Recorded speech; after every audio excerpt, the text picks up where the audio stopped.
La Contrahistoria. Un programa presentado y dirigido por Fernando Díaz Villanueva.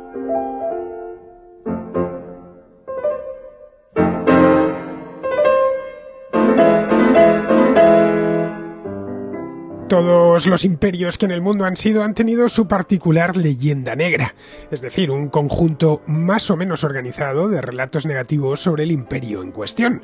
Lo padecieron y a menudo alimentaron los romanos de la antigüedad, los españoles de los años álgidos de la Casa de Habsburgo, los británicos de tiempos de la reina Victoria, los franceses de la era napoleónica y los rusos de la época zarista.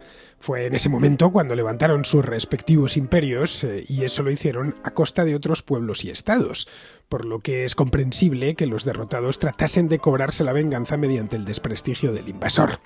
También podríamos incluir los estadounidenses de nuestro tiempo si entendemos al Estados Unidos posterior a la Segunda Guerra Mundial como un imperio contemporáneo. De todas esas leyendas negras, la más perdurable en el tiempo, la más cuajada de relatos y la que más tinta ha hecho correr ha sido la española. Podemos rastrearla desde su aparición a finales de la Edad Media en Italia, cuando la corona de Aragón comenzó a expandirse por aquella península. La presencia española en Italia se incrementó en el siglo XVI, y eso generó cierto sentimiento antiespañol entre los italianos, que consideraban a los provenientes de la península ibérica como bárbaros de Poniente, que habían invadido su tierra, apoderándose en un espacio de tiempo relativamente corto de Nápoles, Cerdeña, Sicilia, Milán y los presidios de Toscana. Las guerras italianas que ocasionaron los primeros escritos antiespañoles coincidieron en el tiempo con otros dos procesos históricos de largo alcance en los que la monarquía española jugó un papel fundamental. Por un lado, la Reforma Protestante, que dio comienzo en 1517, con las 95 tesis de Martín Lutero, y que se extendió después a gran velocidad por toda Europa occidental. Por otro, el descubrimiento, conquista y colonización de América, que había empezado a finales del siglo XV y que en apenas un siglo proporcionó a los españoles de la época grandes riquezas y un área de expansión gigantesca al otro lado del Océano Atlántico. Los príncipes protestantes tomaron el relevo de los italianos, desatando una formidable campaña de propaganda contra los monarcas españoles y sus soldados, a quienes motejaron como los demonios del mediodía. Las guerras de religión en Europa occidental duraron más de un siglo, hasta que la Paz de Westfalia, en 1648, las puso fin, fijando la frontera religiosa que se ha mantenido hasta la actualidad. Los Habsburgo fueron los grandes derrotados en Westfalia, y medio siglo después la dinastía se extinguiría en España. Sus sucesores de la Casa de Borbón heredaron los territorios europeos, provocando que la leyenda negra antiespañola fuese diluyéndose. Fue en ese momento cuando este conjunto de relatos negativos tomó carta de naturaleza propia, pero dentro de la propia España. Fueron los propios españoles los más activos defensores de su propia leyenda negra. El romanticismo medievalizante del siglo XIX, la desaparición del imperio y las disputas políticas hicieron el resto. El tema se terminó transformando en un tópico que ha llegado hasta nuestros días, ocasionando un agrio debate en el que se mezclan cuestiones históricas, ideológicas y políticas. Unos dicen que esta leyenda existió, pero que desapareció con el imperio, otros que está más presente que nunca, y algunos niegan incluso que haya existido. En los últimos años se ha escrito mucho sobre este asunto. Hay, de hecho, un montón de bibliografía al respecto, alguna de gran calidad y otra que deja mucho que desear. El último título en incorporarse a este subgénero es España contra su leyenda negra, firmado por Javier Rubio Doncé. El autor, tras bucear durante varios años en infinidad de textos, desentraña los principales elementos que conformaron esta leyenda desde la Edad Media hasta el siglo XX. Fui de los primeros en leer este libro porque Javier tuvo el detalle de encargarme el prólogo. Doy fe de dos cosas. La primera, que es un libro muy completo que aborda con detalle todos los temas relativos a la leyenda negra. La segunda, que sirve como punto de partida ideal para debatir sobre este asunto. Y eso mismo es lo que vamos a hacer con el autor en la contrahistoria de esta semana.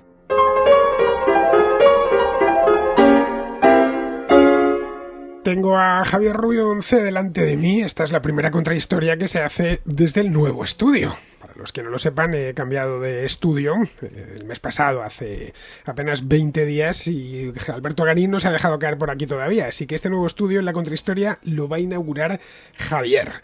Muy buenas, Javier. Nunca mejor dicho, y puedes decir, he venido a hablar de mi libro. He venido a hablar de mi libro. Fernando, muchas gracias por invitarme y no sabía que era la primera vez que alguien estrena este estudio, así Sí, que un honor. La primera contrahistoria. Una contracrónica la hice con Rubén Arranz hace una semana y pico, pero contrahistoria no se había hecho ninguna y las contrahistoria con invitado, especialmente Alberto, son todo un clásico. En fin, esperemos que Alberto no se entere, aunque algo me dice que se va a enterar. Bien, lo que tienes entre las manos ahora mismo es un libro que se titula España contra su leyenda negra. Su leyenda negra, que es, yo diría que el enésimo título que aparece en los últimos 6 o 7 años sobre la leyenda negra antiespañola, ¿no? A mí cuando me comentaste que ibas a escribirlo, yo al principio dudé de su oportunidad, ¿no? Luego ya lo leí y me pareció un compendio, la verdad, bastante completo. ¿Por qué te decidiste a hacer esto? Bueno, pues este es un tema que me ha interesado siempre. Yo diría que a lo mejor este tema me ha interesado desde el año 92, con el 5º centenario del descubrimiento de América. Ahí ya empecé a empaparme. Escribió Miguel Molina un libro muy bueno de la leyenda negra, que lo compraron mis padres. Yo era un crío, por entonces. Pero ya recuerdo hablar de estos temas con mis padres, y además mis padres tienen una casa en el Escorial que, bueno, ahora está en Abantos, pero antes era una de las casas de infantes de las que hizo Villanueva, el arquitecto del Museo del Prado. No, son las casas que están justo enfrente de la lonja mirando al monasterio, y yo ahí he veraneado muchísimos años, entonces la historia del Escorial me la conozco muy bien, de Felipe II, que es uno de los grandes personajes de la leyenda negra. Es el personaje central, de hecho, de la leyenda negra. Así es, y yo creo que por eso me empecé a interesar en el tema de la leyenda negra, y luego pues han ido, yo creo que la leyenda negra la resucitó en buena manera María Elvira Rocabarea. A mí el libro de Rocabarea, el de Imperiofobia, me interesó mucho cuando lo compré. Fue un éxito editorial sin precedentes, porque se habían hecho libros sobre la leyenda negra en los años anteriores, pero no habían alcanzado el éxito que acabó alcanzando el libro de Rocabarea, que yo creo que lleva ya más de 30 ediciones.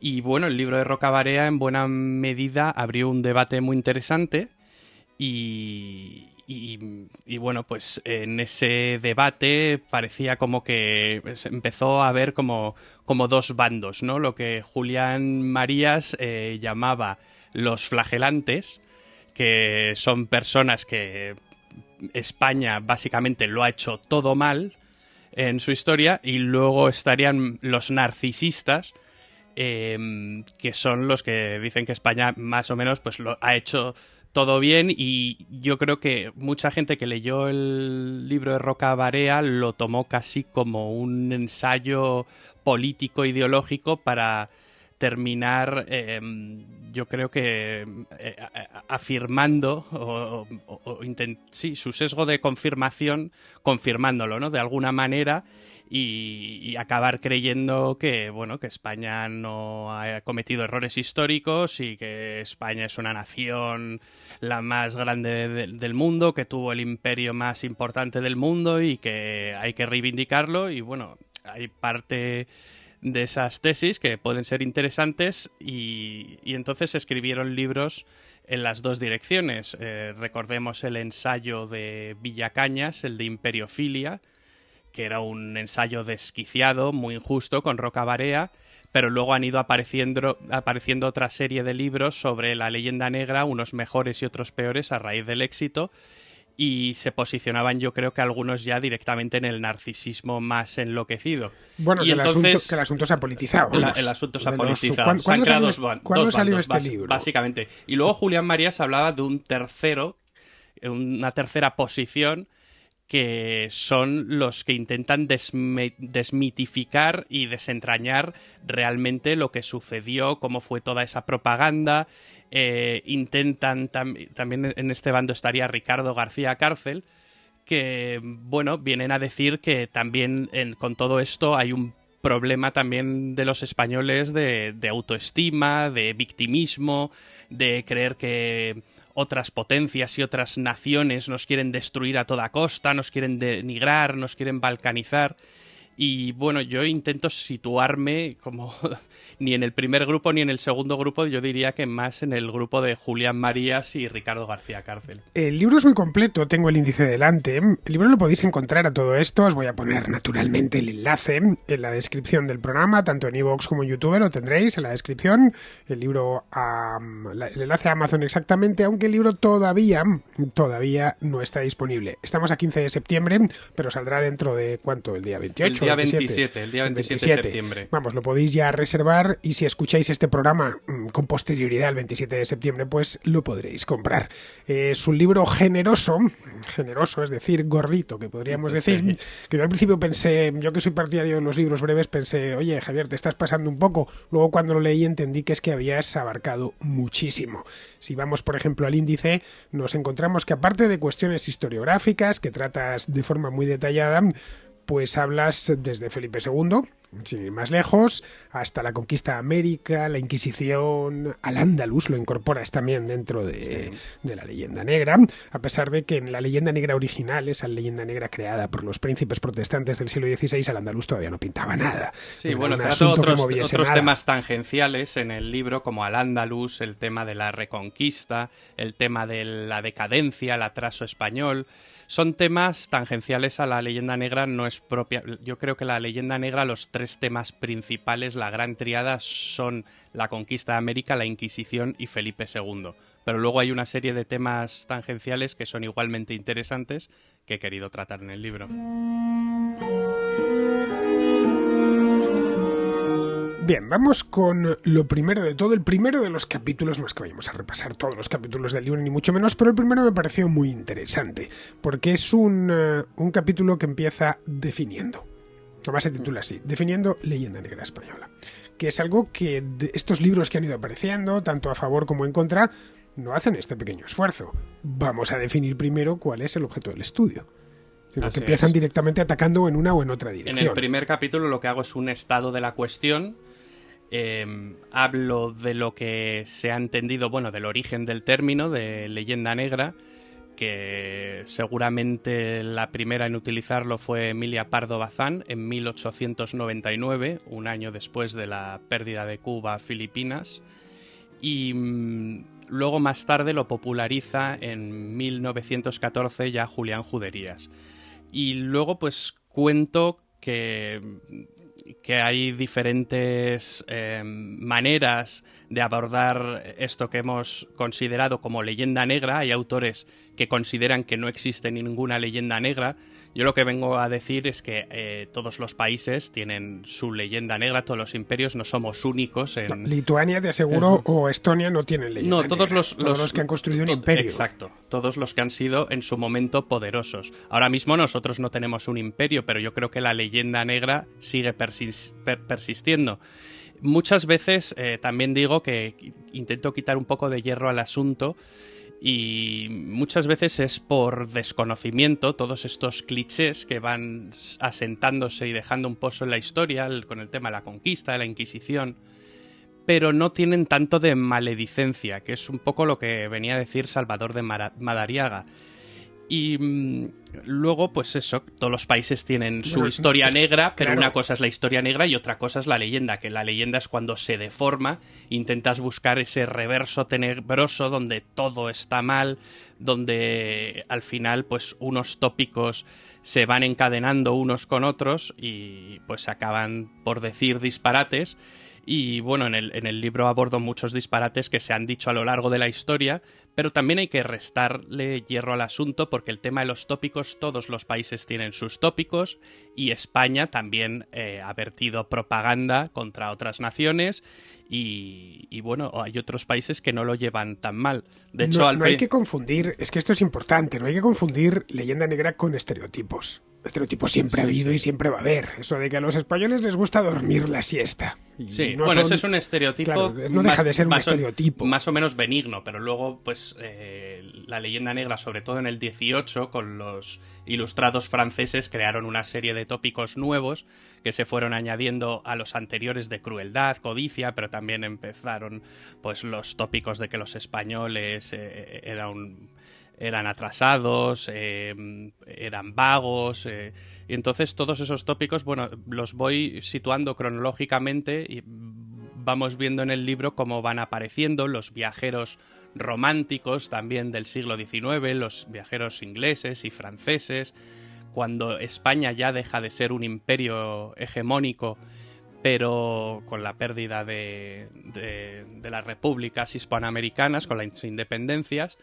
Pero entonces ya los viajeros miran a España y viajan a España, tipos como Prosper Mérimée, como Teófilo Gautier, como Richard Ford, como George Borrow, apodado Jorgito el inglés, miran a España casi como una reliquia y bueno, en realidad ellos se enamoran de España, pero se enamoran de una España que no es real, porque ellos intentan siempre buscar vestigios morunos y, por ejemplo, hay un relato muy gracioso de uno de los viajeros franceses que cruza la frontera, cruza el Bidasoa, llega a Irún y está deseando encontrarse con reliquias moriscas.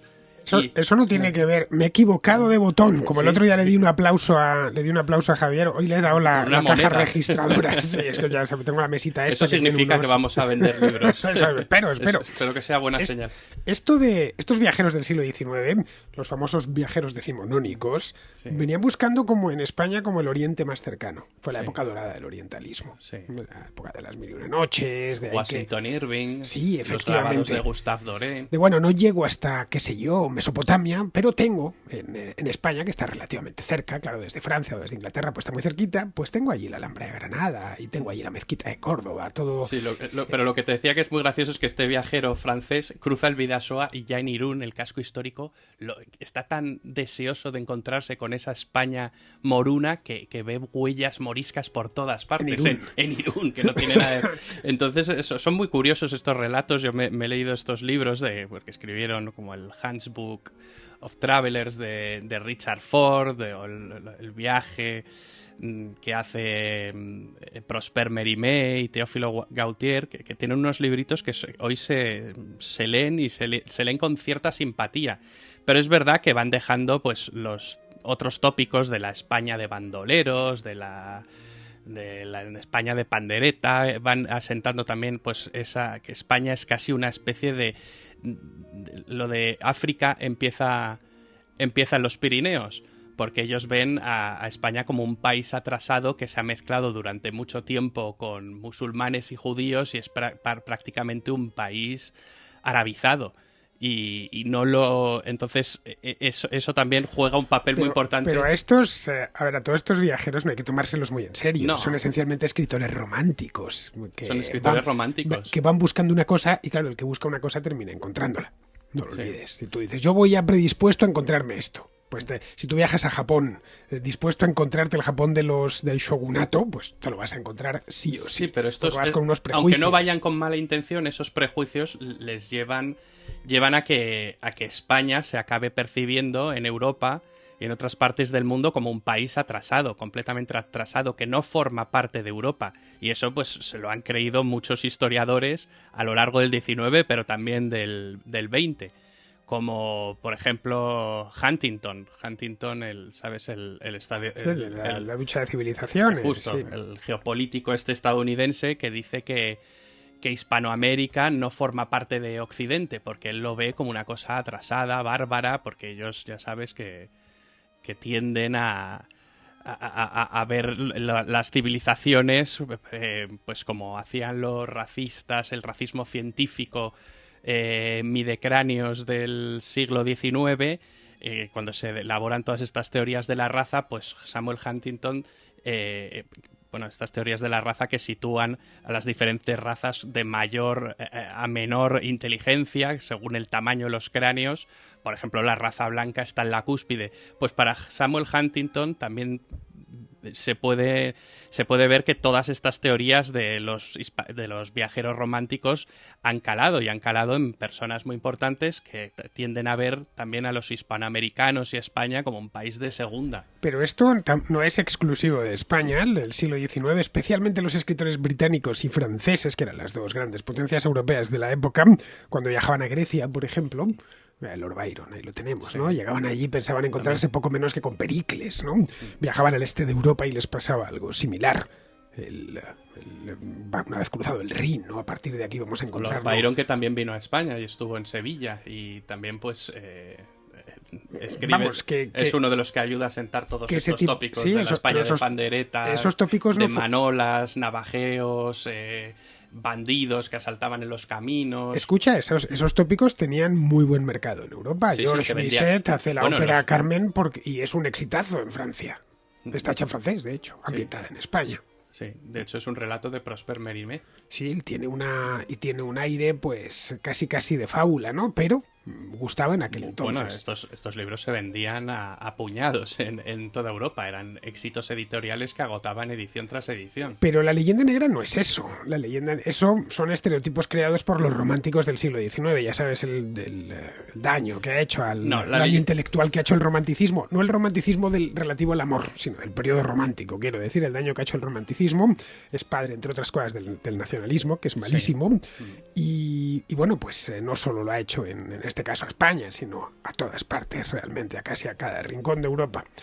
La leyenda negra es mucho más cuando se habla de leyenda, de elementos negro legendarios, que es una palabra que se ha puesto muy de moda de un tiempo. Yo prefiero leyenda negristas, ya lo sabes. O leyenda negristas. Bien, tenemos el caso de la Inquisición, tenemos el caso de la conquista de América, tenemos el caso del modo en el que los reyes de España trataban a los herejes dentro de Europa, ¿no? Como castigaron a los holandeses cuando la rebelión, la guerra de los 80 años. Es decir, todos esos elementos que de manera coetánea se utilizaban para atacar al rey de España y por extensión, pues claro, a los españoles. Todos esos tópicos que dices que, bueno, son estereotipos, pero también en el siglo XIX, perdóname que vuelva Fernando otra vez, luego volvemos atrás, pero también están esos, pues el tema de la Inquisición.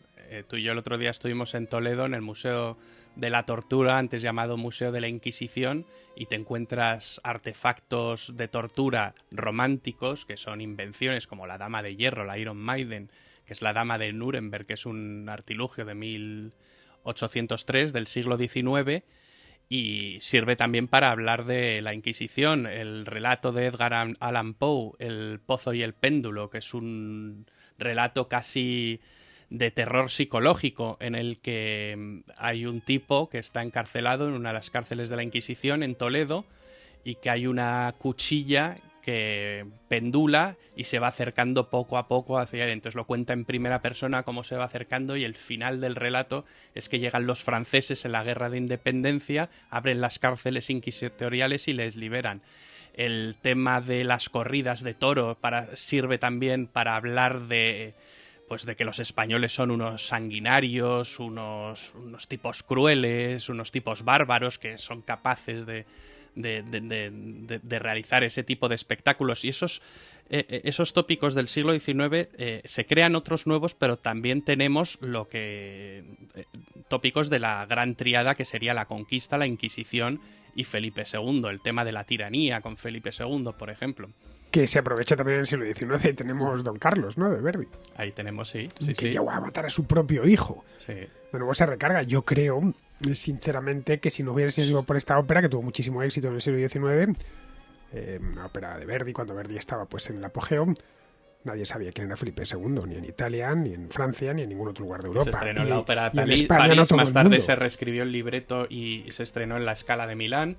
Pues como ves, todos estos relatos perviven una y otra vez, y en el siglo XXI hoy en día podemos encontrar que se siguen comprando todos estos tópicos, por ejemplo la conquista de América, que el tema del genocidio, todos los 12 de octubre llegamos, España ha cometido un genocidio, España tiene que pedir perdón. Sí, pero yo lo leo más dicho por hispanos que por gente de fuera. Eso es totalmente... Claro. Muy bien. Sí, yo lo vengo es diciendo desde que empezó esta historia. Yo leí el libro de Roca Barea en su momento, creo que salió en 2016, 2017. Al principio fue un éxito inesperado, empezando por el título, su título largo. También tuvo mucho éxito, lo aducen muchos historiadores al tema que estaba muy caliente en Cataluña, acuérdate, en 2017. Lo sé, no tengo ni idea. Y entonces eso hizo que hubiese un boom de ventas del tema de... Yo entrevisté a Roca Barea en aquella época. Sí. Lo entrevisté con Gonzalo Altozano, y lo hicimos en casa de Gonzalo, recuerdo, y era todavía el libro se había empezado a vender, pero todavía no era un gran éxito editorial. Luego ya fue imposible entrevistarla, porque la quería entrevistar todo el mundo. Yo el libro lo leí, me gustó, me pareció que era una manera de abrir un debate que no es que estuviese cerrado, sino que se había dado muy poco. Yo estudié historia en la universidad en los años 90 y no era un tema del que hablásemos, ¿eh? Para nada, absolutamente para nada. Se conocía juderías, evidentemente, y todas estas cosas, pero no era un asunto que realmente interesase a nadie. Y te estoy hablando de los que querían especializarse en historia moderna y contemporánea, como era mi caso. Es un tema que se olvidó durante años. Tuvo un resurgir con Roca Barea y tuvo también un pequeño boom en el año 92. No sé si lo recuerdas tú. Sí, a raíz de lo del quinto centenario, ¿no? Pero eso fue tremendamente breve. El tema aquí yo creo que la clave fue que se politizó. Si no se hubiese politizado, pues hubiera sido un buen libro, a mí me gustó muchísimo y siempre que me han preguntado he hablado bien de él. Luego ella, aprovechando pues ese éxito, sacó un segundo, Fracasología, que es creo 2 años después, 2018. Es un libro mucho más cuestionable, que yo creo que parte de una tesis de partida que bueno, no, pero que María es Elvira falsa, Rocabarea pero... se mantiene en el ámbito puramente histórico. Es decir, no entra en cuestiones políticas en ninguno de los dos libros, no se lo trae al presente.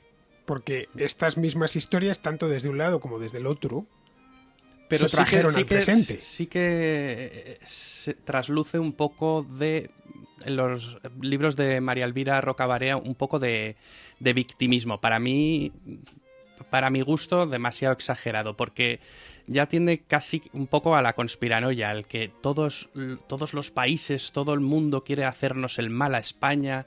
¿Qué hemos hecho nosotros para merecer esto? ¿Por qué todos los países nos atacan? Tampoco creo que sea así. Es verdad que en Hispanoamérica, como tú has dicho, hay una determinada agenda política que es desligarse del pasado español. Se ve en el tema del derribo de estatuas, que empezó con Hugo Chávez. A la que le has dedicado un capítulo. Le he dedicado un capítulo. Y bueno, pues las cartas de AMLO, de Andrés Manuel López Obrador, al rey Felipe VI, Gustavo Petro, pues todos estos líderes de izquierda hispanoamericana. Escucha, se lo podías haber dedicado a Pello Riaño. Sí. El segundo, hay que resignificar las estatuas tranquilamente, dedicado con mucho amor a Pello Riaño. Yo me he leído el libro de Pello Riaño, el de Decapitados. Es un absoluto disparate. A mí me parece un delirio. Es un delirio. Completo, de principio a final, sí. Que el libro. Le menciono en el libro a Pello en un momento dado. Ya no me acuerdo a esto qué capítulo, a esto pero... le dedicas una... Bueno, estos son básicamente cosas modernas.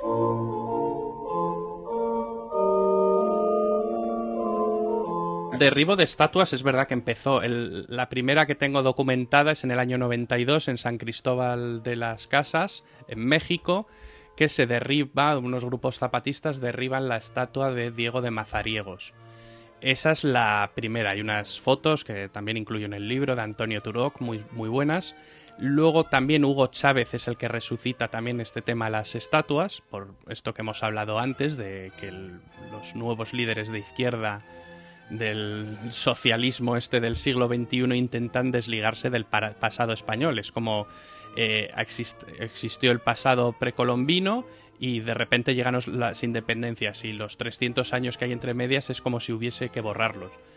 Y luego hubo un boom muy grande con el tema de las estatuas en el año 2020 a raíz de la muerte de George Floyd con el Black Lives Matter, pero yo aquí también tiendo a desdramatizar porque si bien es verdad que se tiraron muchas estatuas de Colón, algunas de Junípero Serra y de algunos otros, bueno, Junípero Serra no era conquistador, pero también de otros conquistadores, incluso una de Miguel de Cervantes, que le debieron ver con pinta de tipo del siglo XVI, dijeron también, no lo pintamos, lo vandalizamos, aunque la estatua sigue en pie, luego la arreglaron. Pero aquí lo que hay es que esto lo explica muy bien. En Guatemala llegaron a pintarrajear un presidente de la propia Guatemala. Sí, por eso es lo que... Lo confundieron con un español y dijeron, venga, lo confundieron con un español. Eso no la sabía. Sí, era un presidente del siglo XIX, ¿no? Entonces dijeron, venga, este debe de ser español. Fueron en una manifestación, no sé si por el 12 de octubre o algo así. Esto sucedió hace un par de años, que andaba Alberto Garín un poco escandalizado, como diciendo, pero a ver, necios, que no tiene nada que ver con la conquista. En Guatemala, por supuesto, no hay ninguna estatua de un es verdad español. Que se tiende a confundir todo, pero es que para ellos en Estados Unidos el debate del colonialismo es un debate que está muy presente en la sociedad americana por el tema que ha habido en Estados Unidos, bueno, de su historia, el pasado colonial, que es muy distinto al pasado colonial o virreinal español, pero ahí se tiende a hacer pues una especie de tabula rasa, pero no es que tengan los estadounidenses un odio especial por los españoles, es que lo tienen por todo su pasado colonial. También hay líderes confederados que, bueno, sobre todo se han tirado estatuas con el tema de 2020 y el Black Lives Matter, se tiraron muchas estatuas de líderes de la Confederación. También se tiraron incluso y se vandalizaron estatuas de los padres fundadores, de los Founding Fathers de los Estados Unidos, de los Jefferson, de los Adams, Washington, todos estos tipos. ¿Por qué? Porque eran esclavistas. Entonces, todo ese pasado que tiene Estados Unidos con el tema de la segregación racial, el esclavismo, pues al final caen los españoles y caen los estadounidenses. Y cualquiera que tenga un aspecto europeo. Sí, y cae el Marqués de Lafayette, si es necesario. Exacto. Y también en Inglaterra hemos visto que han derribado estatuas de en Inglaterra famosos llegaron esclavistas. a pintarrajear la estatua de Churchill delante del Parlamento. Recuérdalo, sí, y le pusieron nazi, creo, o algo así. Sí, sí. A Churchill. Sí, unos niveles ya, nazi a Churchill. No Por se me eso ocurre que, mayor enemigo del nazismo que Churchill, pero bueno, que ahí entraríamos dentro sí. del wokismo, esto que se llama esto ahora, es el ¿no? wokismo, sí, pero que lo trato también en el libro. Poco tiene que ver con la leyenda negra, aunque está relacionado de manera muy tangencial con ello. Pero en este caso de la leyenda negra antiimperial que afecta al Imperio Español, al Imperio Británico, por supuesto, la India, como bien sabes, están con lo mismo, al Imperio francés, al nuevo Imperio estadounidense. También. Es directamente un pensamiento antiimperial o antiimperialista. Anticolonial. Sí, así es. Así es. Esto iría más por allá eso de la leyenda que hay que negra. desdramatizar, que muchas veces la gente en redes sociales veo que se tira los pelos. Nos odian a los españoles, ¿veis? Los malditos anglos que nos quieren otra vez ver hundidos en la miseria, pero que se están tirando también estatuas de ellos. O sea, que no os alarméis tanto, que no es para tanto. Bien, vamos a continuar con otro tema que abordas y que me ha gustado bastante, y es el tema de la Inquisición. De la Inquisición sí se ha escrito mucho. La Inquisición es, creo que, la institución española más conocida más allá de nuestras fronteras, porque la verdad es muy plástica, muy atractiva, muy morbosa, ¿no? Sí. Tremendamente morbosa, ¿no? Que además se metió a lo largo del siglo XX en la cultura popular. El de Nobody Expects the Spanish Inquisition, los Monty Python y tal. Entonces, todo el mundo, mal que bien, yo creo que, no sé, viajamos a cualquier lugar del mundo, hablamos de la Inquisición española y he oído hablar de ella, de manera general, ¿no? Pues eran unos tipos muy fanáticos, religiosos. De hecho, en la Inquisición española se ha tratado de reflejar todo el fanatismo religioso de la Europa de los siglos XVI y XVII. Porque equivalentes a la Inquisición española había en Italia, por ejemplo, había una Inquisición pontificia y los protestantes, los reformadores... Que se crea en la Edad Media. Sí, que se crea en la Edad Media, efectivamente. España, de hecho, que fue no es un invento español, eso es lo primero que digo. Que fue de los últimos en adoptarla ya a finales del siglo XV, pero es que ya en tiempos de la Reforma, en el lado protestante, digamos, hay una represión religiosa muy importante. Sí. Y desde el punto de vista numérico...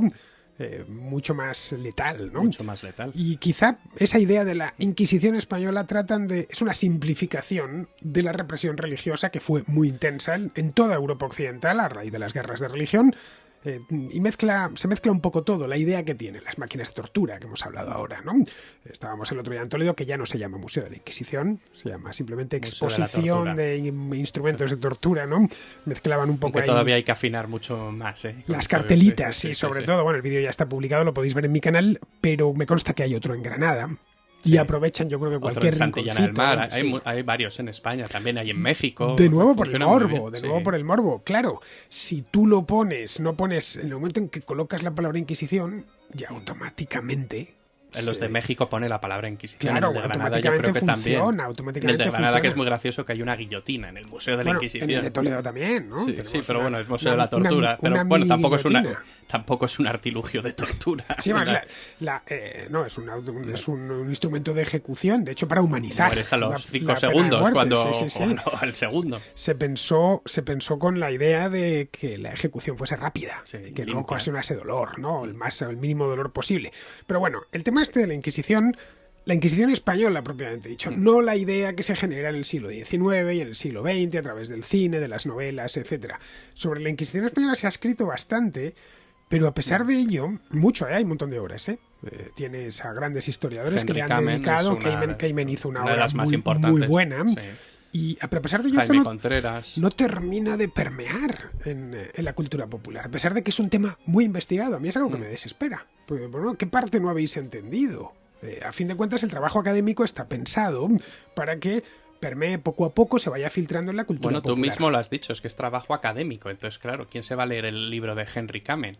Entonces yo creo que por eso es mucho más importante. Nosotros en Academia Play tenemos un vídeo sobre la Inquisición que intentamos un poco facilitar, porque todos los vídeos que ves en YouTube de la Inquisición son las 10 máquinas de tortura más tal de la Inquisición, cuando eran solo 3 métodos de tortura en la Inquisición, que eran la toca, la garrucha y el potro, que lo estuvimos comentando el otro día en el museo, pero bueno, pues en YouTube pues te vas a ver vídeos, cuanto más morbosos pongas y cuando pongas un título de los 10 cacharros más escalofriantes, tal, y pongas una imagen muy sanguinaria, la gente va a dar clic a eso. Entonces es muy difícil luchar, porque por un lado el morbo que suscita la Inquisición, si tú haces un vídeo muy morboso va a tener muchos clics y se van a propagar esas ideas falsas y todos esos mitos de la Inquisición, pero si haces también una obra académica como la que puede hacer Jaime Contreras o Henry Kamen, tampoco te van a leer. Entonces, pues esos mitos, bueno, van a perdurar, me temo, por mucho tiempo. Tengo delante de buscarlo en internet, lo de Granada, y efectivamente se sigue llamando la exposición Inquisición, en español y en inglés, Inquisition, antiguos instrumentos de tortura, pone debajo, ¿no? Esto está en el Palacio de los Olvidados, en la Cuesta de Santa Inés. Un recorrido por la historia. De entrada, la fotografía con la que ilustran la exposición es esa silla llena de pinchos. Sí, que la llaman silla inquisitorial. Sí. Jamás se usó esa silla. Se utilizó, bueno... Parece una silla un fakir. El otro día explicaba en el vídeo este que hicimos Javier y yo que la dama de hierro era antieconómica, que un kilo de hierro era muy caro en el siglo XVI, que pudiéndolo emplear en una armadura o en una hoz o en cualquier otra cosa, porque iban a emplearlo, bueno, muchos kilos de hierro, iban a emplearlo en una máquina de tortura. Bueno, la dama de hierro es un instrumento de tortura en el que jamás se ha torturado a nadie dentro de una dama de hierro. Efectivamente. Bueno, pues que no tenía sentido. Igual que nos encontramos también debajo de una cartela que ponía Inquisición, nos encontramos ¿cómo se llama esto? El cinturón de castidad, que se supone que es de la Edad Media. Jamás nadie ha llevado un cinturón de castidad. Eso es otro mito. Bueno, pues la tienen aquí, tienen una dama de hierro, efectivamente. Si esta exposición de Granada estuve yo hace unos años, me pareció lo mismo. En Toledo directamente han quitado toda referencia a la Inquisición, al menos a la entrada, aunque luego en las cartelitas sí lo pone. Bien. Son todas un camelo. ¿Por qué crees? Bueno, pero esto evidentemente no... Bueno, se puede insistir. Es más, creo que los dueños del Museo de Toledo al final terminaron rindiéndose a la evidencia. Es decir, ahí sí se consiguió... Sí, yo lo documenté. En 2014 tenía otras cartelas que las cambiaron, creo que en ese mismo año. Bueno, ahí se demostró que cierto trabajo académico termina filtrándose a la sociedad civil. Algo, y que, sí. Claro, oye, por eso hay que insistir. Bien, esto de la Inquisición es uno de los temas favoritos porque en él confluyen dos asuntos muy queridos por parte de los que en su momento, bueno, pues fomentaron este tipo de relatos antiimperiales. Contra Felipe II, Felipe IV, los Austrias menores, etcétera. Por un lado tenemos la crueldad... Bueno, has dicho Austrias menores. Los Austrias menores, Felipe IV, ya estaríamos... Sí, bueno, eso es una convención, pero hay determinados historiadores que si te estuviesen oyendo ahora mismo te estarían mandando. Pues ¿cómo que Austrias menores y Austrias mayores? Así es una convención, yo hablo con convenciones. Los Austrias mayores son los del siglo XVI, son 2, Carlos I y Felipe II, y los menores son 3, Felipe III, IV y Carlos II.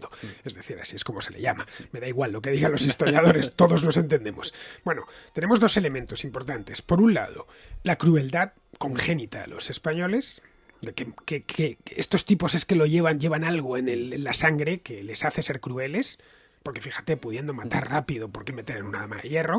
Y ocasionar sufrimiento sin cuento, o la silla esa famosa. Y por otro lado, el fanatismo religioso. Exacto. Que es otro de los temas más queridos, que ha llegado hasta nuestra época y que todavía se sigue insistiendo en ello por parte de los propios hispanos. Porque la leyenda negra no solo afecta a los españoles de la península, afecta también a los hispanoamericanos, que tienen su propia leyenda negra que han adquirido y que tratan de limpiársela y de purgársela mediante el recurso a las civilizaciones indígenas precolombinas. Al igual que aquí, algunos historiadores y especialmente ciertas partes del arco político buscan purgar todos esos pecados en épocas como la medieval con Al-Ándalus, tratando de hacer ver al Andalus una suerte de paraíso perdido. Paraíso perdido por el fanatismo religioso y que ese fanatismo pues trajo crueldad. Sí, así es. Es tal cual. Así es. Si lo miramos desde arriba y así es. Hay un hilo conductor en toda la historia de España que es ese de la crueldad y del fanatismo religioso, y lo puedes ver a lo largo de todas las épocas. Por eso yo he tratado el tema de Al-Ándalus en el libro, porque me parece muy pertinente el mito de las tres culturas, del que no se sustraen tú le preguntas ahora mismo a un anglosajón, a un francés o a un alemán y seguramente les preguntes por Al-Ándalus y piensen en el cuento de las 1001 noches, todo maravilloso, todo fuentes, jardines, agua sonando, pajaritos piando, todo el mundo conviviendo en paz y en armonía, con unos arenes fastuosos llenos de fruta, de naranjos, y pues todo eso es un mito que, bueno, que lo cuento en el libro, el mito de las tres culturas. Américo Castro, que tuvo una pugna muy importante con otro historiador que se llama Sánchez Albornoz, un historiador mucho más preparado, que también incurre en algunos mitos, como el ser de España, en algunos mitos esencialistas, pero mantuvieron una pugna muy interesante, un debate, que lo cuento en el libro, y bueno, Américo Castro es uno de los que... Pero no solo Américo Castro, ese mito de las tres culturas ya empieza con los viajeros ingleses y franceses del 19. Washington Irving es muy importante en ese mito de las tres culturas. Y claro, eso de que las sociedades cristianas de la Edad Media española, en la época de la Reconquista, fueran fanáticas y crueles y los andalusíes no, pues es un topicazo, y que intentó, bueno, desmitificar un poco todo lo que hay y bueno, cuento anécdotas muy curiosas, como algunos premios Príncipe de Asturias, ahora Princesa de Asturias, que se han dado a historiadoras que han incurrido en esos mitos, o incluso historiadores como Todorov. También hablo del discurso de Obama, de Tony Blair. Lo podrán comprobar en el libro. Es muy curioso las cosas que dicen sobre Al-Ándalus. Hasta el propio Hitler, Adolf Hitler, compraba este mito de las tres culturas.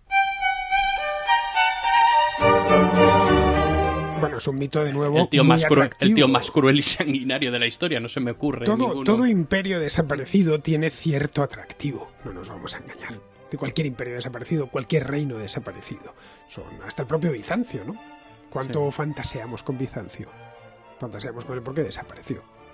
Y pensamos en los emperadores de Bizancio y la época, por ejemplo, de las iconoclastias, ¿no? Todo imperio desaparecido automáticamente adquiere cierto romanticismo. Pero volviendo con el tema de la Inquisición la tenemos muy bien documentada, porque era muy legalista. Exacto. Tremendamente, todo quedó apuntado. Y son archivos que han llegado hasta nosotros. Por eso se puede estudiar muy bien y se pueden calcular muy bien el número de muertes. El número de muertes de la Inquisición... está en torno a 1000 y 3000, depende de los historiadores.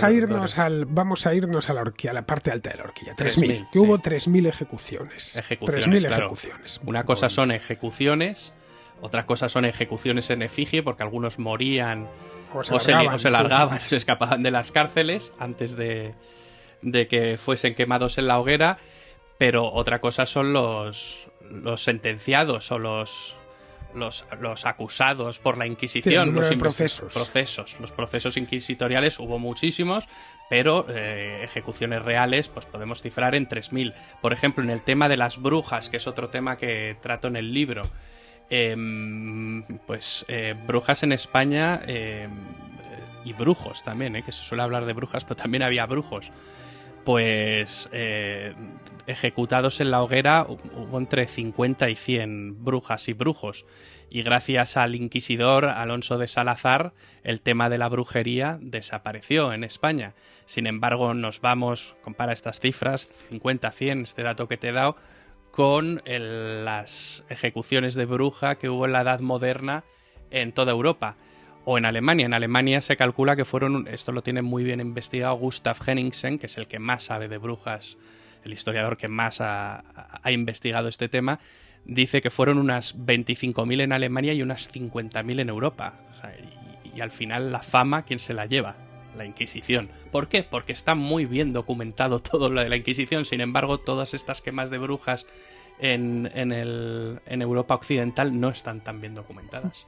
La Inquisición española, que ya como acaba de comentar Javier, tiene una documentación valiosísima, que es sobre la que han estudiado los historiadores. Más o menos duró mucho, eso sí. Fue un tribunal longevo que duró sí. 3 siglos, ¿no?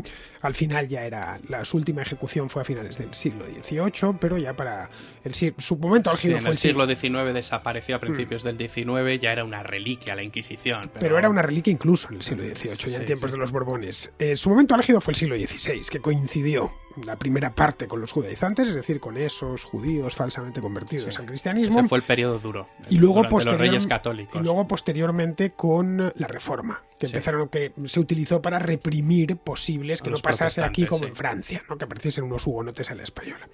Bien, en la segunda mitad del siglo XVIII tenemos una matanza en Francia, la de San Bartolomé, que está también bien documentada.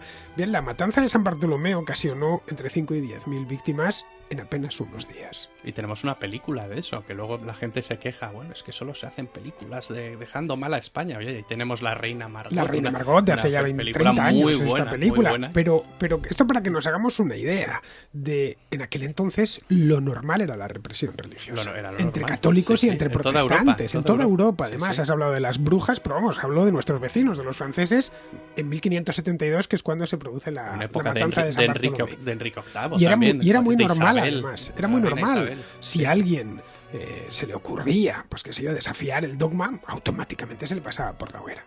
Ya fuesen católicos, protestantes, estuviesen en Francia, en Italia, en Portugal, en Alemania, en cualquier sitio del Reino Unido. Era muy normal. A Felipe II se le considera un rey muy cruel porque es verdad que él ordenó algunos asesinatos políticos, Felipe II, eso lo cuento en el libro, no hay que ocultarlo. Pero vamos, que era un rey de su época, Felipe II. Bueno, y si te pones a comparar con Enrique VIII, claro. O sea, claro. Sí. Entonces, al final, yo creo que, sinceramente, eso es una opinión, evidentemente, pero creo que hoy por hoy nos preocupamos más de estas cosas los españoles que lo que puedes encontrar, por ejemplo, en Inglaterra, o lo que puedes encontrar en Francia, en Alemania, en los Países Bajos. Es decir, es un tema que tampoco preocupa demasiado.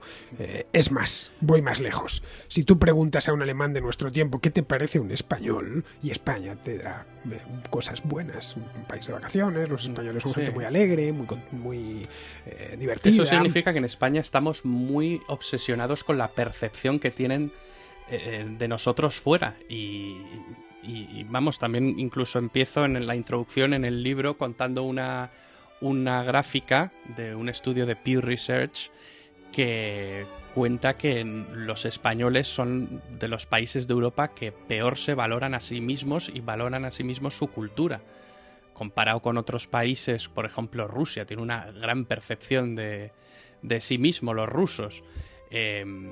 Y los españoles muy baja. Eso, pues, por una parte habla mal de la autoestima, pero por otra parte también habla bien de que, oye, no son los españoles no somos unos chauvinistas que nos creemos superiores a los demás. Entonces, bueno, más bien todo lo contrario. Entonces, ¿qué es peor o mejor? Pues no sé, hay un debate muy interesante. Yo siempre he pensado que los hispanos tenemos una autoestima demasiado baja. Es que esto lo hago extensivo a América, porque es lo mismo que yo he encontrado en lugares como México, como Guatemala, como Argentina, Perú, Chile, en fin. La idea de que algo ha fallado... Es un problema autoinducido. Sí, autoinducido, efectivamente. Algo ha fallado en el pasado, unos encuentran el origen en un sitio, otros lo encuentran en otro, y que los políticos de nuestro tiempo aprovechan de manera muy adecuada. Sí. Como todo ha estado mal hasta ahora, pero a partir de ahora va a ir bien porque voy a llegar yo. Exacto. Y esto se dice muy a menudo. Exacto. Y se viene Los utilizando. políticos les encanta sobar la historia y si pueden utilizar hechos del pasado para legitimarse, pues lo van a hacer. Es lo mismo que hizo Hugo Chávez y que ha aprendido también aquí algunos líderes de izquierda, de extrema izquierda, y luego todo eso genera una reacción, que también la hemos visto en partidos políticos. Pero eso no se contrarresta o no debería contrarrestarse con un movimiento inverso. De no solo no somos malos, sino que pero somos ya sabes los que mejores. estos son movimientos pendulares que es imposible de controlarlos. No, entonces, evidentemente, pero entonces vamos a estar hablando de este tema hasta el día del juicio final y no tiene mucho sentido. Hay otro elemento del que he hablado muchísimo aquí en la contrahistoria y que he escrito sobre él en muchas ocasiones, que es el del, y que además me pone especialmente de los nervios y me molesta especialmente. Es el del excepcionalismo español o excepcionalismo hispano, que tú abordas en este libro. Sí. Como si España fuese algo raro, alguna anomalía histórica, ¿no? España y lo hispano, por extensión, fuese una anomalía histórica. Claro, a poco que uno estudie historia y haga historia comparada, la historia de España comparada con la de Francia, la de Italia, que muchas la de veces Alemania. se confunde. Es verdad que España tiene episodios únicos, pero todas las naciones tienen episodios únicos, por lo tanto no somos tan excepcionales en eso. Son diferentes los episodios de una nación a otra, pero también son muy parecidos. Pero sí, ese es un mito que al final el epílogo trato con dos escritos, uno de Larra y otro de Jaime Balmes, que tratan pues de quitarle peso a esa teoría del excepcionalismo patrio. Sobre este Yo en excepcionalismo eso también me baso mucho en el libro de La España inteligible de Julián Marías. Sobre este excepcionalismo se sigue trabajando. La idea de, no, es que aquí no se guillotinó a gente y tendría que haberse hecho. Esto lo dicen escritores muy famosos. No quiero decir el nombre. Es que aquí tendríamos que haber hecho lo de Francia. Sí. Por lo de Francia se mantuvieron en guerra no sé cuántos años, porque Francia tiene un ciclo revolucionario que les dura casi 100 años, hasta la Comuna de París, hasta que el país se estabiliza de nuevo. Una gansada que dijo APR, pero que no tiene sí, pero que lo he leído en más de una ocasión. O qué bien hicieron los franceses invadiéndonos y lo que teníamos que haberles hecho es, o nuestros antepasados, es abrirles la puerta, porque nos traían la civilización, porque aquí estábamos pues eso errados. es hacer historia ficción, es hacer presentismo y eso pues no ayuda nada a comprender la historia. Al final el problema de fondo es el presentismo maldito, en todos los aspectos, porque si te fijas, se utiliza la leyenda negra, la historia. Las percepciones negativas de la propia historia se utilizan, son como el cerdo. Se aprovecha todo, sí. Y lo aprovechan todos. Lo aprovecha la derecha, lo aprovecha la izquierda, lo aprovechan los nacionalistas, los catalanes independentistas, todo el mundo. Sí. Claro, ¿quién va a renunciar a un bistec tan gordito y generoso? Tan goloso, sí. Claro. Sí. Yo no sé si eres consciente o fuiste consciente cuando te pusiste con esto, que estabas aportando razones, textos y argumentos y los has echado. Cuando me puse con esto, lo que sabía es que, como ese libro de Slava Galán, cuando se puso a escribir sobre la guerra civil, un libro que no va a gustar a nadie, porque es que yo no elijo bando, o sea, intento mirar desde la barrera, veo todos los bandos, planteo un estado de la cuestión, tengo mis propias ideas, saco mis propias conclusiones, pero igual le pueden decepcionar a alguien, porque este no es un libro de batalla. Como digo, no estoy ni en el bando de los flagelantes ni en el de los narcisistas. Estoy, si queremos llamarlo bando, pero yo creo que me posiciono, o no me posiciono, pero hagas lo que hagas, te van a caer palos de todos lados. Y eso es lo que puede que pase, o a lo mejor hay alguien que valora mi libro y dice, oye, pues yo espero que te caigan palos, pero no porque desee que te den palos, porque es mi amigo, sino porque si te caen palos es porque se ha leído. Sí. No olvides que y si me caen palos desde la derecha y desde la izquierda, pues creo que me puedo dar por satisfecho.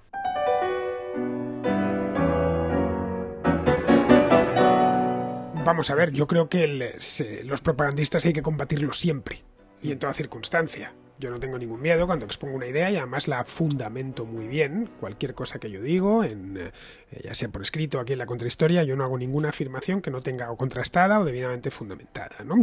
Cuando voy a especular lo aviso, oye, esto es una especulación, pero es que no tenemos más remedio que especular. Con el tema la leyenda negra se ha especulado mucho. Mira, yo ahora, Fernando, voy a escribir bueno, ya lo he escrito. me han pedido para El Mundo un artículo sobre el duque de Alba, y habrás oído esa historia de que en Holanda a los niños holandeses, para que se vayan a la cama, igual que clásico, que dice, es que viene el duque de Alba, como que viene el coco, vete a la cama que si no el duque de Alba te va a comer. Pues he investigado sobre este mito y es falso. Nadie en Holanda dice eso a sus hijos. Nadie. ¿Y sabes de dónde viene? Viene de Josep Pérez, del historiador Josep Pérez, que escribió un libro sobre la leyenda negra y comentaba esto en el año, creo que es en el año 2009. Y a raíz de eso, pues te encuentras en Pero eso internet, yo lo había oído antes, lo de los niños de antes Holanda. de 2009. Sí, claro, ¿sí? Yo lo recuerdo de siempre. Pues es absolutamente falso. He más, hecho una pregunta a un montón de holandeses por Twitter, pero también a amigos, bueno, por ejemplo, un amigo que está casado con una holandesa, pregunta a su familia. He preguntado a historiadores holandeses, todos me han dicho que no, que nadie. Y además he hecho, que yo hago muchos cribados en internet por palabras clave, Duque de Alba, que se dice Hertog van Alba, y Kinderten, lo pones entre comillas las dos palabras, no encuentras nada. Es falso ese mito. Jamás a ningún niño holandés se le ha asustado. Pero ¿sabes por dónde creo que se viene? El mito es más antiguo, ¿eh? Ese mito puede venir porque hay un grabado del siglo XVI de propaganda orangista en el que sale el duque de Alba, que ha decapitado a los condes de Egmont y de Horn, que salen sus cabezas cortadas en el suelo, y sale agarrando a un niño de la pierna y metiéndole un mordisco en la otra. Entonces, a lo mejor de ahí viene la leyenda. También puede venir, porque sabes que en Holanda San Nicolás, Sinterklaas, el equivalente a nuestro Papá Noel, Santa Claus, viene de España. A nosotros Santa Claus viene del Polo Norte, pero para los niños holandeses viene de España. Entonces yo creo que ahí se han mezclado varios relatos, varias leyendas, pero nadie en Holanda asusta a sus niños con el Duque de Alba. Yo lo llevo yendo toda mi vida. De hecho, de niño fui a Holanda porque fui con mis padres de viaje, pues debía tener yo 8 o 9 años, y recuerdo de mi padre contármelo. Es decir, ¿sabes que aquí a los niños les dicen que viene el Duque de Alba? Es un de esos mitos que crean los españoles y se va corriendo la voz, pero al final no tienen ningún sustento. Claro, tampoco he profundizado tanto con holandeses, ni me he metido en la vida familiar de los holandeses, pero pensaba que sí, que efectivamente ya te digo yo que no. Se utilizaba. Me parecía de cualquier manera que es algo demasiado lejano en la historia. De la guerra de los 80 años... Es que, caray, queda muy lejos. Es que queda, ¿cuánto? A 400 años vista. Sí, 1548 a 1600. Claro. No sé, 1500... Pues, no, 1568 a 1648. Sí. Bueno, un poco antes, 1566, que es cuando es la furia española Amberes, es en esa misma época, la década de los 60 del siglo XVI. Bueno, con la toma de Briel, que es cuando ya realmente se unen algunas provincias. Mucho tiempo, Javier, mucho tiempo. La invasión francesa de la península ibérica fue hace 200 años, algo más de 200 años, y evidentemente ya que yo no mueve molino, más allá de las recreaciones históricas. Si tú le tienes, no sé, gato a los franceses, no es por la invasión napoleónica, será por otras razones, pero no esa. Al final estas cosas históricas tienen recorrido hasta cierto punto, pero han pasado ya muchas generaciones. Han pasado muchas generaciones, pero lo puedes ver en la sociedad que vivimos hoy en día, que hay gente que no perdona lo que hicieron los ingleses en el pasado, lo que hicieron los franceses, y buscan crear un metarrelato de la hispanidad en el que todos nuestros enemigos siguen siendo nuestros enemigos cuando ya no son nuestros enemigos. Pero eso yo no creo que haya bajado a la gente, a la calle. Eso creo que es un asunto intelectual de unos pocos, no activistas políticos esencialmente. Bueno, pero yo no veo anglofobia en la calle.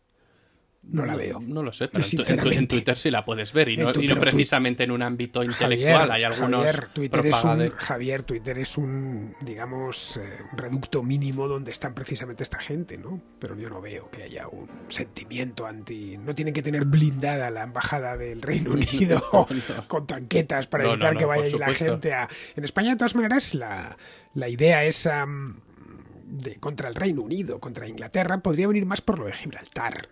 Sí. Que es algo más reciente, evidentemente. Es un tema que sigue coleando. A día de hoy, efectivamente. Porque es verdad que España no está en guerra con Inglaterra desde la paz de Apodaca Canning, que fue la que puso fin a la guerra de Trafalgar, que empezó con el incidente de la fragata Mercedes. Más de 200 años, sí. Pero sí, ahí hay un tema enquistado con lo de Gibraltar. Es un tema complicado, complejo de abordar. Yo no lo he abordado demasiado en mi libro, pero puede venir de ahí, pero sí que se está generando como que una cuestión geopolítica como que el bando hispano, de hecho trato esto en el libro, en el capítulo 24. Sé que lo tratas, lo sé. El de Occidente debe ser destruido. Le dedicas un capítulo entero, largo además, en el que vas punto por punto, uno a uno, tratas el tema del neohispanismo, y digo neo porque es una cosa muy nueva, yo no lo veía, a mí si hace 10 años, que digo 17 y 16, me hablas de hispanismo, no hubiera... El tema de hispanismo se puso muy de moda después del cuarto centenario del descubrimiento de América, después de la guerra de Cuba. Escritores como Ramiro de Maeztu, que saca En defensa de la hispanidad en 1934, durante la Segunda República. Y bueno, el franquismo también espoleó este tipo de ideas y ahora pues ha resurgido un nuevo hispanismo que parece como que hay que posicionarse, como que es una especie de resurgir y de nostalgia por el imperio, el tema de los tercios, el tema de no sé, de significarnos, intentar vincularnos con ese pasado imperial y como si España tuviese que volver a ser un imperio 2.0, el tema de los reunificacionistas hispanos, que ya sabes que a ti y a mí nos han dado mucha guerra. A mí me tienen enfilado, no me dejan en paz. Sí, tal cual, tal cual. Y bueno, pues son estos odios, lo de crear odio hacia, bueno, es un país europeo, hermano, ahora bueno, ya no está en la Unión Europea, pero vamos, que no creo que sea el coco tampoco, el Reino Unido, que hay disputas que colean, vale, pero que es un país que no tiene ningún problema con España, las relaciones diplomáticas son muy buenas. Por lo general... Inglaterra está llena de españoles, España llena de ingleses y de británicos en general. Bueno, el turismo en España... El primer mercado es el inglés. Los primeros ministros británicos han veraneado en España, adoran España. Bueno, y es que está lleno de empresas españolas. Es que uno llega allí y se encuentra un montón de empresas españolas operando, ¿no? Desde Zara hasta Iberdrola, que el país está lleno. Banco Santander. El Banco Santander, bueno, es el segundo banco del país. Yo cuando voy por allí, pues me voy. Yo soy cliente del Santander, no tengo ningún problema, porque tengo allí una red de sucursales Pero todos estos odios africanos han resurgido un poco, entonces ahora parece que hay que odiar a los anglosajones y parece que si no odias al anglosajón eres un mal hispanista. Pero eso no crees que es minoritario. Para mí hispanista... ¿No crees que es minoritario, Javier? Pues... Que quizá a nosotros, pues como nos pilla de cerca, en concreto a mí, porque es que me persiguen, concretamente estos reunificacionistas, reunificacionistas, que cuidado que ya se las trae la palabra, son un grupo pequeño, seguramente por esto ya me la lían, dirán que son millones, no, es un grupo pequeño que abogan por la reunificación de la isla de Puerto Rico con España, lo cual es una hipótesis de trabajo, pues bien, aceptable. El problema es que en Puerto Rico la mayor parte de la gente no quiere reunificarse con España, sino convertirse en un estado de los Estados Unidos, si vamos a las encuestas, etcétera. Entonces, el asunto pues es algo minoritario. Bueno, pues muy minoritario. En Puerto Rico, desde luego. Por decir eso, me armaron la de San Quintín. En España no sé, igual es menos minoritario porque, bueno, puestos a recibir, sí, nos hacemos más grandes. Es que la gente tiene esa mentalidad que cuanto un país es más grande es mejor y más poderoso, y no tiene por qué. O que sus habitantes viven mejor. Hay países minúsculos en Europa donde la renta per cápita es mucho más grande que países que son inmensos. Es Luxemburgo, que es una miniatura, ¿no? O Liechtenstein, Mónaco. Liechtenstein, efectivamente. Suiza. Pero vamos, digo, de la Unión Europea, Luxemburgo es el más rico de todos. Liechtenstein es todavía más rico, ¿no? Eso sí que es una comarca. Es que no llega ni a comarca entre Suiza y Austria. Pero ya sabes, todas estas teorías de que hay que como un poco resucitar el imperio porque el espacio vital, el Lebensraum, espacio vital, de no hace cuanto más grandes seamos, mejor y más vamos a posicionarnos en el mundo, más vamos a mandar, más...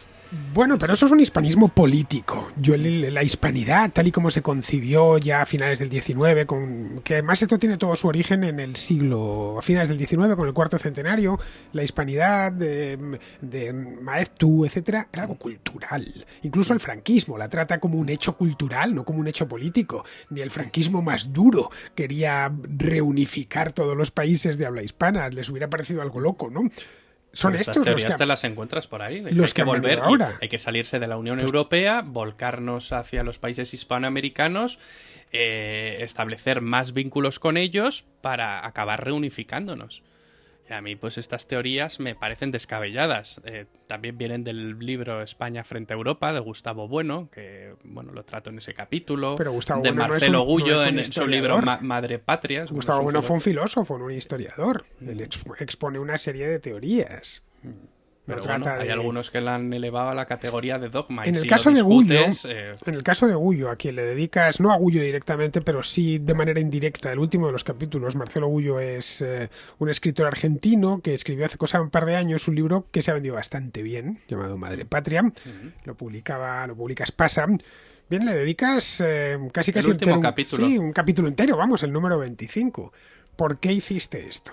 y además lo titulo Carlos V y Felipe II, esos ineptos fanáticos abanderados del libre comercio, porque él tiene la teoría de que Carlos V y Felipe II eran liberales, porque él ya sabes que tiene un odio al liberalismo feroz.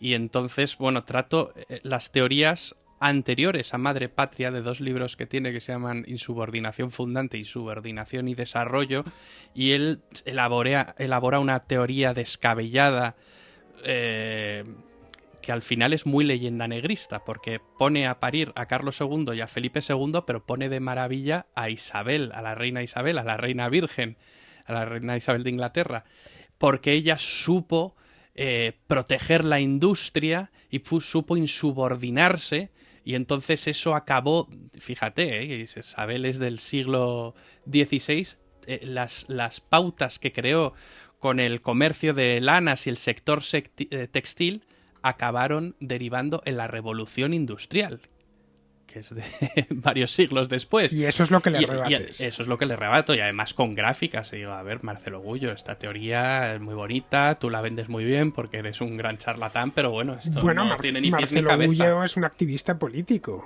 relacionado con el peronismo en Argentina, en tiempos hasta con Hugo Chávez, que pocos leyenda negristas mayores este libro, que Hugo el de Chávez, Insubordinación Fundante, se lo regalaron a Hugo Chávez. De hecho, pongo una foto en el libro de cómo le regalan ese libro de Marcelo Gullo. Bueno, y la entonces gente cambia de opinión, ¿no? y ahora se ha abrazado a estas teorías y yo creo que, a ver, no todo lo que dice Marcelo Gullo es mentira, pero sí que yo en el libro de Madre Patria le he detectado errores por un tubo, pero por un tubo.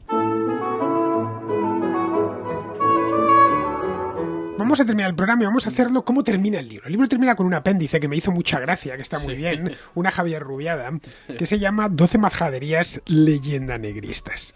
Podría leer alguna, ¿no? Sí, claro, esa es la idea. ¿Cuál es tu favorita de las 12? No podemos leer las 12, pero son cortitas. Tengo 12, estas son las que no me entraban. ¿Con cuál te quedas? ¿Con cuál te quedas? Yo las tengo aquí delante. Están todas muy bien, ¿eh? Son cortitas, además. Es una manera de terminar el libro. Variado, esto es como cuando terminas una cena que ha sido muy copiosa, que has comido postre y tal, pero al final, después del licor, te traen unos bombones. Y dices, estoy lleno, pero me voy a comer el bombón, porque ya es por pura gula. Bueno, pues aquí esto actúa, este apéndice es el bombón, ese de chocolate. Pero te lo ponen al final y dices, no puedo evitar leérmelas. ¿Y con cuál te quedas? Pues son muchas, ¿eh?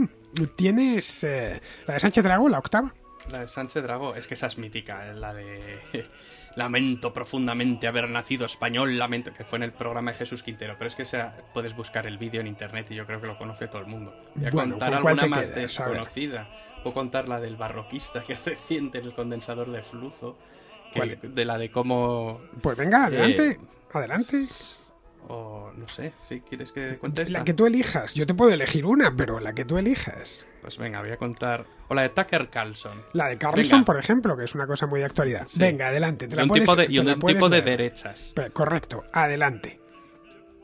Al resto de nosotros se nos enseña que tenemos el deber de solucionar problemas en países que no entendemos, problemas que fueron causados sustancialmente no por Estados Unidos, sino por otras potencias coloniales hace siglos. Entonces, si alguien tiene una responsabilidad heredada de lo que está sucediendo en América Latina, si alguien es en última instancia responsable de los millones de inmigrantes latinoamericanos que se mudan al norte, no es Estados Unidos. Es España. Quizás el gobierno español podría comenzar devolviendo el oro que ahora se encuentra en su banco central, porque el objetivo no es ayudar a Estados Unidos. De hecho, se trata de castigar a Estados Unidos. Así que tenemos debajo de la Cibeles todo el oro de América, Tucker Carlson. Sí, Yo sabía que este tipo en muchas cosas era un indocumentado, pero claro, después de leer esto me lo confirmó. Bien, pues con esto ya terminamos, que llevamos más de una hora larga hablando de Leyenda Negra. Bien, os voy a dar la información sobre el libro. Lo tengo aquí delante, su página de Amazon. Se titula España contra su leyenda negra, mitos, agravios y discursos. El autor es Javier Rubio Doncea, quien habéis tenido el gusto de escuchar ahora mismo. No es la primera vez que pasa Javier Rubio por la contrahistoria. Le conocéis porque, aparte de ser amigo mío, es el dueño, fundador y alma mater de Academia Play, que es el canal de temas históricos más famoso del mundo en español. Vamos, sin ninguna duda. Tienes ya 3.200.000, sí. 3.200.000 suscriptores. Ahí es nada. Bien, lo tenéis en versión Kindle, por supuesto, y en tapa blanda. Tapa blanda es la que ha traído Javier aquí al estudio. Sale por tapa blanda 23 euros y versión Kindle 10,44. No podéis todavía descargarlo si lo estáis escuchando el día de la publicación. Bueno, se pueden descargar las primeras páginas que están en la página de la Esfera del Libro. Tienes que ir a la Esfera de los Libros. Está el PDF que viene tu prólogo, el índice. Claro, pero para de eso capítulos y la tenéis que ir. introducción. Eso no está en Amazon. Tenéis que ir a la página de la Esfera de los Libros. Por si alguien quiere un aperitivo. Sí, esferalibros.com. Podéis descargaros ahí mi prólogo para más o menos haceros una idea, y lo que es el índice, bueno, y la introducción. Y la introducción sirve de aperitivo por si luego os interesa comprarlo. Supongo que cuando ya esté en Amazon, definitivamente, pues le pondrán, como ponen en todos los libros principales, le pondrán bueno, ya sabes, mira un poquito, ¿no? Un avance que te dan al principio, que lo puedes ver, pero todavía no se lo han puesto. Bien, el libro saldrá el día 27 de septiembre, así que si lo estáis escuchando hoy, ya como os decía antes, el 15 de septiembre no estará todavía, ni el 16 ni el 17, pero dentro de menos de 15 días estará disponible. Si lo estáis escuchando este programa después, no tenéis más que entrar al enlace que os dejo al pie del capítulo. Bien, os hago una lectura muy rápida de lo que es la contraportada para que os hagáis una idea. Con una serie de interrogantes, ¿no?, que ha puesto Javier. La Inquisición perseguía a las personas por atreverse a soñar. El duque de Alba se comía a los niños. Felipe II mató a su hijo. Hubo genocidio en América. Los españoles robaron el oro. Destruyeron las lenguas indígenas. El 12 de octubre hay algo que celebrar. Virreinatos o colonias. Atraso español. Decadencia. Racismo. Bueno, estas son las preguntas que se hace. Como veis, Javier da a todos los palos.